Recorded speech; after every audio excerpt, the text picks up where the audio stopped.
Alam nyo ba, may mga taong kahit hindi pa tapos magsalita ang kausap, sumasagot agad, may opinyon agad, may kontra agad. Hindi ito talino. May science kung bakit delikado ito. Sa cognitive psychology, may tawag dito, premature response bias. Habang may nagsasalita pa, ang utak ng kausap ay hindi na talaga nakikinig. Abala sa pagbuo ng sagot, mas inuuna ng isip ang pagsagot kaysa pag-unawa. Sa neuroscience, ang pakikinig ay nangangailangan ng prefrontal cortex, ang bahagi ng utak para sa self-control, attention, at pag-iisip bago magsalita.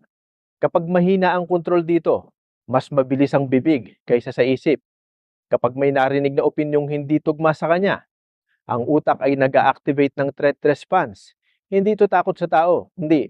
Takot ito na mawala ang kontrol sa usapan.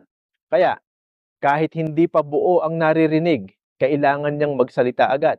Sa communication science, malinaw ang obserbasyon. Ang taong palaging sumasagot bago makinig ay hindi naghahanap ng pag-uusap. Naghahanap siya ng dominasyon sa diskurso. Pero ito ang hindi napapansin. Habang mas maingay ang bibig, mas kaunti ang naiintindihan. Kaya tandaan mo ito, ang babala, ang sumasagot bago makinig ay kamangmangan at kahihiyan sa kanya. Hindi dahil tahimik ka, mahina ka. Madalas, ang katahimikan ng ebidensya ng talino, kontrol, at tunay na pagkaunawa.